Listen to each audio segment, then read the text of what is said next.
بسم اللہ الرحمن الرحیم۔ محترم ناظرین السلام علیکم۔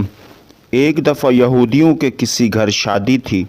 وہ لوگ آقا صلی اللہ علیہ وسلم کی خدمت میں حاضر ہوئے اور عرض کرنے لگے، اے محمد صلی اللہ علیہ وسلم، ہم آپ کے پڑوسی ہیں، ہمارا بھی کچھ حق ہے، اس لیے ہماری درخواست ہے کہ آپ اپنی بیٹی حضرت فاطمۃ الزہرا رضی اللہ عنہا کو شادی میں شرکت کے لیے بھیج دیں تاکہ ان کی برکت سے شادی میں رونق ہو۔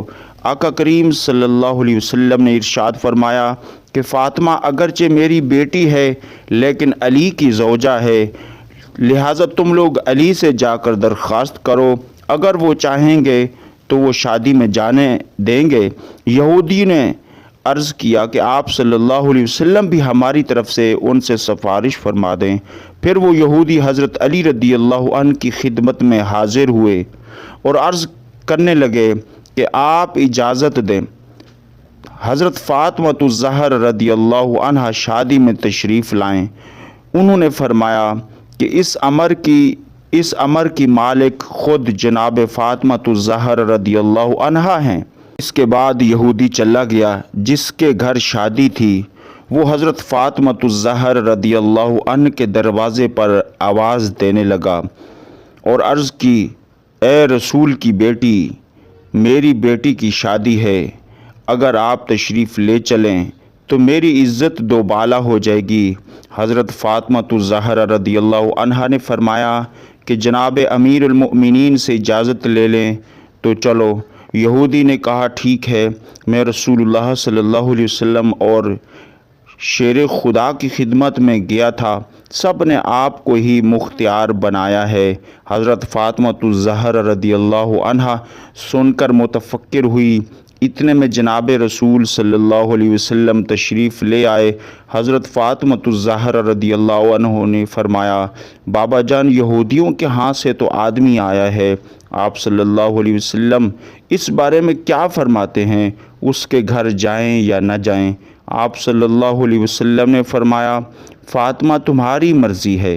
حضرت فاطمہ رضی اللہ تعالی عنہا نے عرض کیا، بابا جان، آپ کی بہت سخت توہین ہوگی کیونکہ ان کی عورتیں عمدہ اور نفیس لباس و زیورات سے مزین ہوں گی اور میرے پاس وہی پھٹے پرانے کپڑے ہیں جس میں پیوند لگے ہیں۔ رسول اللہ صلی اللہ علیہ وسلم نے فرمایا، اے بیٹی، اسی حالت میں جاؤ جو مرضی پہنو۔ چنانچہ سیدہ فاطمۃ الزہرا رضی اللہ عنہا جانے کو تیار ہو گئیں۔ ادھر یہودیوں نے اپنی عورتوں کو زیورات و ملبوسات سے خوبصورت آراستہ کیا، کیونکہ وہ جانتے تھے کہ حضرت فاطمۃ الزہرا رضی اللہ عنہا کے پاس لباس و زیورات تو قطعا نہیں ہیں، وہ تو اپنے پرانے پیوند لگے ہوئے لباس میں شریک ہوں گی تو سب کی نگاہوں میں حقیر ہوں گی معاذ اللہ۔ ادھر اللہ تعالیٰ نے اپنی خاص بندی کے لیے حضرت جبرائیل علیہ السلام کے ذریعے سے جنت سے ملبوسات اور زیورات بھیجے جن کی مثل و نظیر دنیا میں بھی نہ تھی۔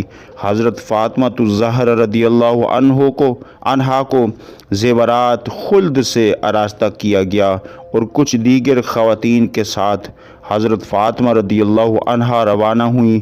کچھ حوریں دائیں اور کچھ بائیں، کچھ پیچھے اور کچھ آگے۔ اس شان سے قافلہ روانہ ہوا۔ اس شان سے سید فاطمۃ الزہرا رضی اللہ عنہا کی سواری یہودی کے مکان پر پہنچی۔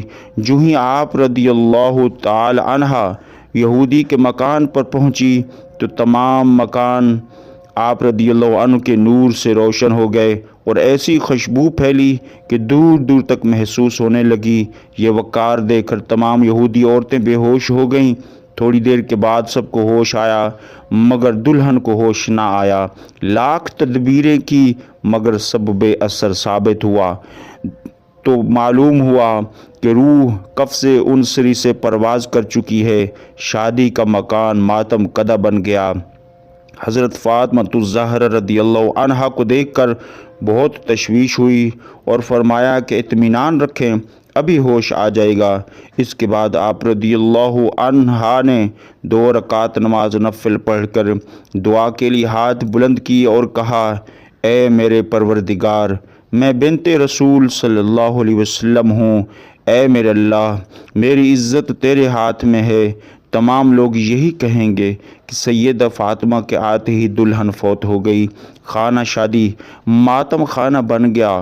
کچھ دیر نہ گزری تھی کہ آپ رضی اللہ تعالی عنہا کی دعا قبول ہو گئی اور دلہن کلمہ شہادت پڑھتی ہوئی اٹھ بیٹھی اور کہنے لگی، میں شہادت دیتی ہوں، میں گواہی دیتی ہوں کہ اللہ ایک ہے، نہ اس کا کوئی شریک ہے، اور محمد مصطفیٰ صلی اللہ علیہ وسلم رسول صلی اللہ علیہ وسلم برحق ہیں، اور حضرت فاطمہ الزہرا رضی اللہ عنہا حضور کی بیٹی ہیں۔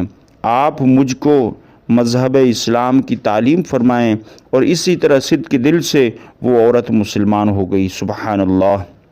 حضرت فاطمہ الزہرا رضی اللہ عنہا کا یہ اعجاز دیکھ کر تمام یہودی مرد و خواتین مسلمان ہو گئے اور بڑے عزت کے ساتھ آپ کو گھر سے رخصت کیا۔ سارا ماجرا حضور کی بارگاہ میں پیش کیا گیا، سنایا گیا، تو یہ سن کر آپ صلی اللہ علیہ وسلم نے اللہ کا شکر ادا کیا۔ سبحان اللہ، سبحان اللہ۔ مزید واقعات کے لیے چینل کو ضرور سبسکرائب کر لیں۔ السلام علیکم۔